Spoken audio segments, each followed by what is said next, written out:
At this time, I'd like to introduce our student speaker, Taryn.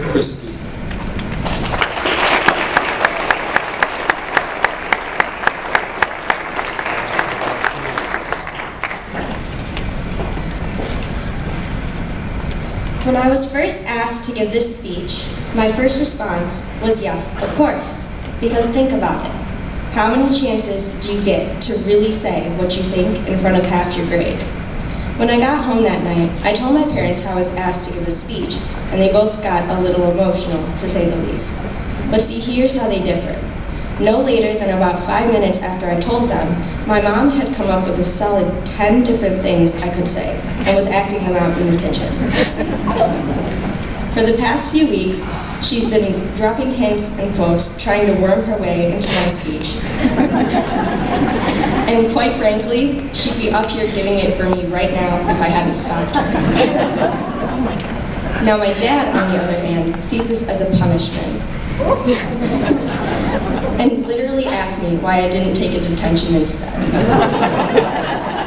Everybody sees things a little differently, because each person has their own perspective. If you see speaking in front of all these people as an opportunity to succeed, chances are you'll do exactly that. Yet when you look at public speaking as an opportunity to fail, ultimately it becomes one. Your perspective is a choice, and it's your own decisions that will either land you on a stage or in a classroom after school. Entering into 6th grade, everyone was pretty much in the same boat. Most of the kids were strangers to each other, and since I came from a private school, I didn't really know anyone. Yet something that stayed consistent for me during this change was my involvement in band. As we went through the year, we learned about flat notes and sharp notes, the basics of music. If a note is flat, that means it's lowered a half step in pitch.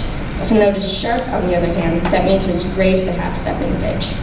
We then went on to learn about enharmonic notes. This is where the notes have the same pitch but can be named differently. For example, think about the notes C and D.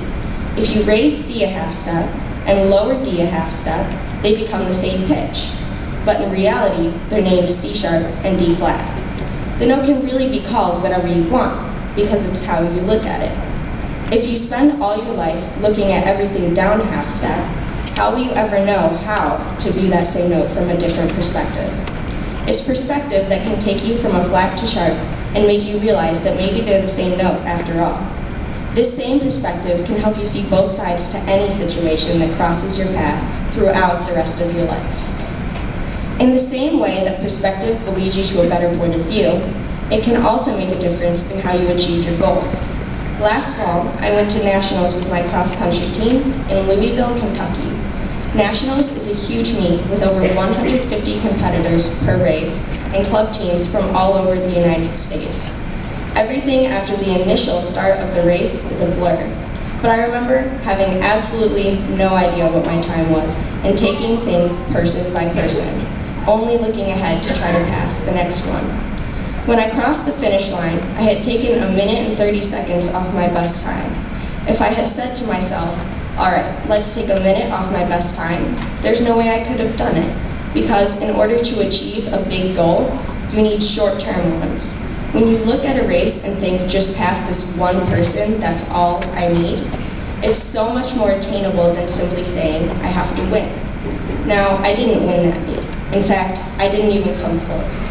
Yet, that doesn't matter, because it's you against the clock, and it's you against your own mind. Perspective doesn't necessarily have to do with how optimistic you are as a person. Perspective is taking a situation and saying, I have a choice on how I view this. You can choose to get overwhelmed by the seemingly unattainable goals and flat notes, or you can take it one person at a time and think about how really that same note could be considered sharp. I have a cross-country coach named Coach Scott, and he's one of the most inspirational coaches I've ever had. With each day that I run with him, my respect for Coach Scott continues to grow as I see him encourage every kid and never once do anything for any purpose but to benefit someone else. One day, he was giving me and a friend some advice during a training run, and one thing he said really stuck with me.